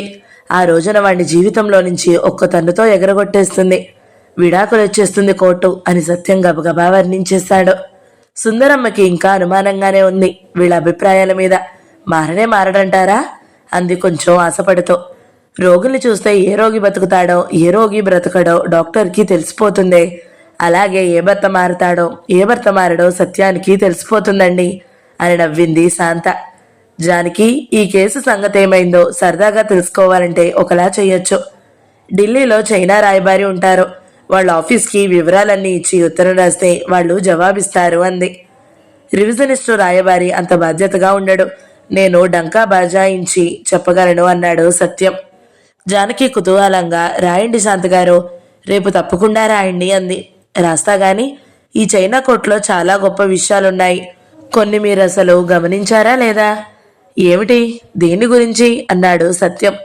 ఈ కోర్టులో ఇంకొత్తదనం ఉందో ఆలోచించండి. అంతా కొత్తే కదా అని అన్నాడు సత్యం. అలా కాదు, కొన్ని పాయింట్లు చెప్పు. సత్యం కిందటి మీదకి తలెగరేసి కాసేపు, మొదటిది నువ్వు చెప్పేయి, తర్వాత మేము చెబుతామన్నాడు. చెప్పనా? మొదటిది, కేసులో లాయర్లు లేరు. అని పెద్ద కేక పెట్టాడు సత్యం. అవును సుమా, లాయర్లు లేరు. రెండోది, ఉండు నేనే చెప్తా. ఇందాకేదో అనుకున్నానబ్బా. కేసంతా ఒక్క పూటలో ఒక్క సిట్టింగ్లో అయిపోయింది. అంతేనా? కరెక్ట్. ఆశ్చర్యంగా లేదు? ఆశ్చర్యమా? పరమాశ్చర్యము. మన కోర్టుల్లో అయితే ఎన్నాళ్ళు పడుతుంది విడాకుల కేసుకి అంది జానకి. కనీసం 1 సంవత్సరం. సంవత్సరమా? చెప్పాలంటే ఇంకా ఎక్కువే. ఇదివరకు చాలా ఎక్కువ కాలం పట్టేది. ఇప్పుడు కొంచెం నయం. ఒక అమ్మాయి కేసు మా దగ్గర ఇప్పుడు 2 ఏళ్ల నుంచి నడుస్తుంది. అసలు ఈ సంఘంలో ఒక ఆడమనిషి ఒంటరిగా కోర్టుకు రాగలదా? మగవాళ్ళ సాయం ఉంటేనే కోర్టుకు రావాలి, లేకపోతే లేదు. అసలు మంచి కోర్టు అనేది ఎలా ఉండాలంటే, ఒక వ్యక్తి తన ఇబ్బందులన్నీ ఒక కాగితం మీద రాసి కోర్టు ఆఫీసులో ఇచ్చేస్తే వాళ్ళు ఒక రోజున ఆ వ్యక్తిని కోర్టుకు పిలిచి ఆ కేసు విచారణంతా పూర్తి చేసి పంపేయాలి. మనిషికి న్యాయం దొరకడం అంటే అది. సరిగ్గా చైనా కోర్టు అలా ఉంది. మన కోర్టుల్లో కేసు పట్టాలంటే ఎంత తతంగం, ఎంత డబ్బు ఖర్చు, ఎన్ని లంచాలు, లాయర్ల చుట్టూ, గుమస్తాల చుట్టూ, టైపిస్టుల చుట్టూ, కోర్టుల చుట్టూ, ప్రతి అడ్డమైన వాడి చుట్టూ ఎంత తిరుగుడు. ఒక ఆడమనిషి విడాకుల కేసు పెట్టిందంటే ఆ మనిషిని చెడిపోయిన దాన్ని చూసినట్టు చూస్తారు. లాయర్ దగ్గర నుంచి కోర్టు బంట్రోతు దాకా. జడ్జి వ్యక్తిగతంగా ఎంతో మంచివాడైతేనే కేసు కొంచెం నీట్గా నడుస్తుంది. లేకపోతే ఎదరు లాయర్ ఎంతంత వెకిలి ప్రశ్నలు అడుగుతాడో. కొంతమంది ఆడవాళ్లు బోరులో నిలబడి ఎడ్చేస్తారు కూడా. మా సీనియర్ గారు అసలు భర్తల తరపున కేసులు తీసుకోరు. సాధారణంగా భర్తల తరపున న్యాయం ఉండదు. ఎంతసేపు డబ్బు గొడవలు, కొట్టడం, తిట్టడం, అవమానాలు, పిల్లల్ని పట్టించుకోకపోవడం, వేరే ఆడవాళ్లతో సంబంధాలు, ఇవే అన్ని. భర్త తరపున న్యాయం ఉందని నమ్మకం కలిగి ఆ కేసు చేసిన అతని భార్యని పిలిచి పిచ్చి ప్రశ్నలు అడగనివ్వరిగిన. కేసుకి ఎంత అవసరమో అంతే అడగాలంటారు. చాలామంది లాయర్లు, జడ్జీలు అలా ఉండరు. ఆడవాళ్ళు విడాకులు అడుగుతున్నారంటేనే మహా చులకన వాళ్ళకి. చైనా కొట్టులో చూడండి ఎంత గొప్పగా ప్రవర్తించారో వాళ్ళు. ఆమె తరపున ఎంతమంది మాట్లాడారు. వాళ్ళ వాదన, వాళ్ళ ప్రశ్నలు ఎంత న్యాయంగా, ఎంత సూటిగా ఉన్నాయి. మన కోర్టుల్లో వాదనలు అయితేనా ఎంత వంకర టింకరగా నడుస్తాయో. మేము చేసిన ఒక కేసులో భార్యని భర్త కత్తితో పొడిచాడు చంపాలని. ఆ అమ్మాయి ఎలాగో బయటపడి ప్రాణాలు దక్కించుకుంది. తరువాత ఆ అమ్మాయి పుట్టింటి వాళ్ళ విడాకుల కోసం కేసు పెట్టారు. ఆమె తరపున సాక్ష్యం ఇవ్వడానికి డాక్టరు కోర్టుకు వస్తే భర్త లాయరు డాక్టర్ని ఎంత తికమక పెట్టాలని చూశాడో తెలుసా? ఆమెకి తగిన గాయం ప్రాణహాని కలిగించేదా అని అడిగాడు. డాక్టర్ అంది, నేనలా చెప్పలేను. వెంటనే వైద్యం జరిగింది కాబట్టి ప్రమాదం తప్పింది. లేకపోతే అదే ప్రాణాలు తీయొచ్చు. అసలు గాయం అనేది తగలకపోతే ప్రాణహాని మాటే ఉండదు కదా అంది. అదంతా కాదు, నా ప్రశ్నకే సూటిగా జవాబు చెప్పండి. ఆ గాయం ప్రాణాలు తీసేదా కాదా? అవునో కాదో ఒక్క జవాబే చెప్పండి అంటాడు ఎంతసేపు భర్త లాయరు. ఆయన అడిగేదానికి జవాబు చెప్పండి మీరు అంటాడు జడ్జి కూడా. వాళ్లతో వాదించడం మానేసి ముందు లాయర్ని 2, జడ్జిని 4 లాగి పుచ్చుకోవాలి అన్నాడు సత్యం. ఇదే చెప్పేది, ఈ కోర్టులన్నీ కూలగొట్టేలాగా తయారవ్వాలి గాని ఈ రకం లాయర్లలాగా కూర్చుంటే బాధల్లో ఉన్న వాళ్ళకి ఏం న్యాయం చేయగలం? మనకి మనం ఏం మేలు చేసుకోగలం? అప్పుడేమైందండి? ఆ డాక్టర్ ఏం చెప్పింది అని జానకి ఆతృతగా అడిగింది. ఏం చెబుతుంది? ఆ గాయం ప్రమాదకరమైందే అంది. ఇక అక్కడి నుంచి ఆ గాయం ప్రమాదకరమైంది ఎలా కాదో అతను వాదిస్తాడు. ఆ గాయం ప్రమాదకరమైంది ఎలా అవునో మేము వాదించాలి. అంతకన్నా పెద్ద గాయాలు తగిన వాళ్ళు కూడా చచ్చిపోలేదని అతను రుజువులు తీసుకొస్తాడు. అంతకన్నా చిన్న గాయాలు తగిలిన వాళ్ళు కూడా చచ్చిపోయారని మేము రుజువులు తీసుకురావాలి. ఏమిటి నాటకం? ఎంత అసహ్యం ఇదంతా! వాడు భార్యని పొడిచాడా లేదా? పొడిచాడని వాళ్ళు ఒప్పుకుంటున్నారు. ఇంకా వాదనలు ఎందుకు? కత్తి భుజంలో ఎంత లోతు దిగింది? 2 అంగుళాల, 3 అంగుళాల, 5 అంగుళాల? ఎన్ని అంగుళాలు దిగితే ప్రాణం పోతుంది? భుజంలో పోటుకే ప్రాణం పోతుందా? ప్రాణం తీద్దామనే ఉద్దేశంతో పొడిచాడా? ఊరికే బెదిరిద్దామని పొడిచారా? ఎక్కువ లోతు పొడిచాడా? తక్కువ లోతు పొడిచాడా? ఇవి లెక్కలు. అసలు భార్య మీద భర్త కత్తి ఉపయోగించడం ఏమిటి? కర్రలు, కత్తులు, గొడ్డళ్ళు ఉపయోగిస్తే ఆ సంబంధం భార్యాభర్తల సంబంధం అవుతుందా? ఇంకా భార్యని భర్త కత్తితో పొడిచాడని కేసు రాగానే కోర్టు ఏం చేయాలి అసలు? తక్షణం వాడిని వదిలేయాలని భార్యకి చెప్పి వాడి రాబడిలో నుంచి పోషణ ఇప్పించేసి వాడికి శిక్ష వేసి జైల్లో తోసేసి జైల్లోకే కాదు ఉరి తీయాలి అని అడ్డొచ్చాడు సత్యం. పోనీ అదే, ఆ శిక్ష ఏదో వేసేసి 1 అరగంటలో కేసు విచారణ ముగించేసి కోర్టు లేచిపోవాలి గాని ఇంత తతంగమా? దాన్ని తేల్చడానికి సంవత్సరాలా? ఇలాంటి కోర్టులతో ఏం చేయగలం ప్రజలకి?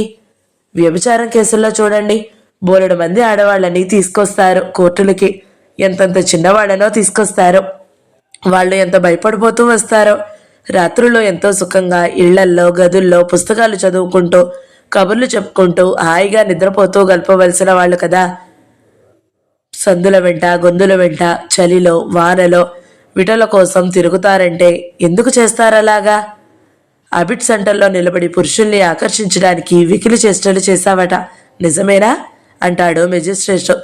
వికిలి చేష్టల్ని చేస్తే ఆ పురుషుడికి ఎలా ఆకర్షణ వస్తుందో మరి. అవునయ్యా, చేశానయ్యా అని వణికిపోతుంది ఆ అమ్మాయి. పోలీసులు తర్ఫీదు అని ఆ అమ్మాయి అబిట్ సెంటర్కి వెళ్తే ఉండదసలు. తప్పు ఒప్పుకుంటున్నావా అంటాడు మళ్ళీ. ఒప్పుకుంటున్నానయ్యా. జరిమానా కడతావా? కడతానయ్యా. 50 రూపాయలు కట్టు. ఇక నుంచి బుద్ధిగా ఉండు. ఇది వ్యభిచారాన్ని నిర్మూలించే మార్గం వీళ్ళకి. ఆ అమ్మాయి ఆ వృత్తి బుద్ధి లేక చేస్తున్నట్టు. జరిమానా కట్టి కోర్టు దాటితే తర్వాత జీవితం ఏమిటి? మళ్ళీ ఆ మార్గమే కదా. వ్యభిచారం చేసుకుని బ్రతికే పరిస్థితి సృష్టించింది ఈ సమాజమే. అలా బ్రతుకుతున్నందుకు శిక్షించేది ఈ సమాజమే. ఈ విషయంలో విముక్తి తర్వాత చైనాలో ఏం చేశారో తెలుసా? ఒక సొంగై నగరంలోనే పడుపు వృత్తి మీద బ్రతికే ఆడవాళ్ళు అప్పుడు 34,000 మంది ఉండేవాళ్ళట. ముందు వాళ్ళందరి లిస్టు తయారు చేసి వాళ్ళ కోసం ఒక సెంటరు ప్రారంభించారు. వెంటనే వాళ్ళందరికీ పెద్ద ఎత్తున వైద్యం మొదలుపెట్టారు. వాళ్లల్లో ప్రతి ఒక్కరూ సుఖవ్యాధులతో బాధపడుతున్న వాళ్లేనట. కొంతకాలం పాటు వైద్యం చేసి ముందు వాళ్ళ ఆరోగ్యాలు బాగు చేశారు. ఈలోగా వాళ్ళకి కొత్త సమాజం అంటే ఏమిటో, దేశంలో విముక్తి ఎలా జరిగిందో, విముక్తి అంటే దేని నుంచి విముక్తో, వర్గ పోరాటం అంటే ఏమిటో, దోపిడీ సమాజం అంటే ఏమిటో, పూర్వం నుంచి పడుపు వృత్తి ఎందుకు ఉందో, అది స్త్రీలకు ఎంత అవమానకరమైందో, దానివల్ల వ్యక్తికి, సమాజానికి ఎంత హాని కలుగుతుందో అటువంటి విషయాలన్నిటి మీద రెగ్యులర్గా క్లాసులు పెట్టి బోధించారు. వాళ్ళు రహస్యంగా కూడా పడుపు వృత్తిలోకి దిగకుండా జ్ఞానం వాళ్ళని కాపాడింది. పల్లెటూళ్లలో తల్లిదండ్రులున్న వాళ్ళని వాళ్ళ పెద్దవాళ్ళకి ఉత్తరాలు రాసి కొందరిని గ్రామాలకు పంపించేశారు. వాళ్ళకి అక్కడే పనులు చూపిస్తారన్నమాట. మిగతా వాళ్ళందరికీ రకరకాల పనుల్లో ట్రైనింగ్లు ఇచ్చారు. వాళ్ళంతా నర్సులు, టైలర్లు, ప్రెస్ వర్కర్లు, మిషన్ ఆపరేటర్లు అయ్యారు. అలా రకరకాల పనుల్లోకి వెళ్ళిపోయారు. ఆ సెంటర్లో కూడా ఒక ఫ్యాక్టరీ పెట్టారు. కొంతమంది అక్కడే ఉండడానికి ఇష్టపడ్డారు. ఆ పనులన్నీ ఆ స్త్రీలే కమిటీలుగా ఏర్పడి చేసుకున్నారు. ఆ ఊళ్ళోనే కాదు, దేశంలో ప్రతి చోట అలాగే చేసుకున్నారు. వాళ్ళంతా కొత్త జీవితాల్లో సెటిల్ అయ్యాక పాత జీవితాల గురించి నాటకాలు రాసి వేసేవాళ్ళట. ఆడవాళ్ళని ఎంత మోసంగా వృత్తిలోకి దించేవాళ్ళో, వాళ్ళ వల్ల వచ్చే సంపాదనతో ఎంతమంది బ్రోకర్లు లాభపడేవాళ్ళో, ఆ వృత్తిని వదిలించుకోవడం ఎంత అసాధ్యంగా ఉండేదో, వాళ్ళ జీవితాలు చివరికి ఎలా అయిపోతూ ఉండేవో, దేశ విముక్తి వాళ్లను ఎలా విముక్తి చేసిందో అదంతా నాటకాలు వేస్తూ నాటకాల్లో వాళ్ళు బోరన ఇచ్చేసేవాళ్ళట. సుందరమ్మ ముఖంలో కూడా ఎంతో సానుభూతి తొడికిసలాడింది. అసలు పడుపు వృత్తి లేకుండా చేయాలంటే ఆ వృత్తి చేసుకునే ఆడవాళ్ళు పేదతరం బాగు చేస్తేనే చాలదు, వాళ్ళ దగ్గరికి వచ్చే మగాళ్ళ సమస్య కూడా ఉంది. సంసారాలు సంతోషంగా లేకపోబట్టే కదా భార్యలు రహస్యంగాను భర్తలు పబ్లిక్గాను వ్యభిచారానికి మొగ్గేది. విముక్తి తర్వాత సంసారాలు బాగుపడే మార్గాలు కూడా ప్రారంభమయ్యాయి కదా. బలవంతంగా కాపురాలు చేస్తున్న వాళ్ళంతా విడాకులు ఇచ్చుకుని విడిపోయారు. ఆడవాళ్ళందరికీ హక్కులు, ఉద్యోగాలు వచ్చాయి. పూర్వంలాగా భార్యల్ని కొట్టి తిట్టి నీచంగా చూడడానికి వీల్లేదు కాబట్టి భర్తలు కూడా కొత్త రకం మనుషుల్లాగా మారవలసి వస్తుంది. ఇళ్లల్లో పూట పూట ఉండే ఘర్షణలు తగ్గిపోతాయి. అసలు పెళ్లి చేసుకునేటప్పుడే ఇష్టమైన వాళ్ళని చేసుకుని ఇద్దరు స్నేహంగా బ్రతకడం అలవాటు చేసుకుంటూ ఉంటారు. ఇళ్లల్లో నెమ్మదిగా సామరస్యం వచ్చిన కొద్దీ వ్యభిచార దృష్టి తగ్గిపోతూ ఉంటుంది కదా. వ్యభిచారాన్ని అరికట్టాలంటే అంత వ్యవహారం ఉంది. మన కోర్టుల్లో మెజిస్ట్రేట్ అరిచినట్టు బుద్ధిగా ఉండు అని ఒక కేక పెడితేనే సరిపోదు. దానికి ఒక పక్క వేశ్య సమస్యని, ఇంకో పక్క విటుడి సమస్యని కూడా పరిష్కరించాలి. దానికి అంత జ్ఞానం, అంత కార్యక్రమం ఎవరి చేతుల్లో ఉందో వాళ్లే ఈ ప్రపంచాన్ని మార్చగలరు. మిగతా కబుర్లన్నీ ఉత్త పోస్కోలు కబుర్లే. ప్రపంచాన్ని నిజమైన మానవ విలువల మీద నిలబెట్టాలంటే వంకర టింకర మానవతావాదులు అవడం కాదు, కమ్యూనిస్టులు అవ్వాలి. ప్రజల పక్షానికి నిజంగా న్యాయం చేయాలంటే న్యాయవాదులు అవడం కాదు, ముందు కమ్యూనిస్టులు అవ్వాలి. ప్రజలకు నిజంగా వైద్యం చేయాలంటే డాక్టర్లు అవడం కాదు, ముందు కమ్యూనిస్టులు అవ్వాలి. ప్రజలకు నిజంగా చదువులు చెప్పాలంటే టీచర్లు అవడం కాదు, కమ్యూనిస్టులు అవ్వాలి. మన వస్తమానం ఈ సంగతి గుర్తుపెట్టుకుని ఈ దృష్టితోటే ఉండాలి. జానకి కళ్ళు చెమర్చి మాట్లాడలేకపోయింది. ఇందాక నువ్వు చెప్పిన కోర్టు హైదరాబాదులో ఎప్పుడు పెడతారమ్మా అంది సుందరమ్మ చాలా ఆశగా కోడలితో. సత్యం చిరునవ్వు నవ్వాడు. ఎప్పుడు పెడతారో తెలియని ఆ కోర్టు గురించి చెప్పుకోవడానికి సుందరమ్మకి 2 ఫిర్యాదులున్నాయి సిద్ధంగా. జానకి విముక్తి 40వ భాగం సమాప్తం. ఈ వీడియో మీకు నచ్చినట్లయితే లైక్ చేయండి, షేర్ చేయండి, మంచి కామెంట్ పెట్టండి. ఎవరైనా మొదటిసారి మన ఛానల్ని చూస్తున్నట్లయితే సబ్స్క్రైబ్ చేసుకోండి. Thank you so much for watching. నమస్తే.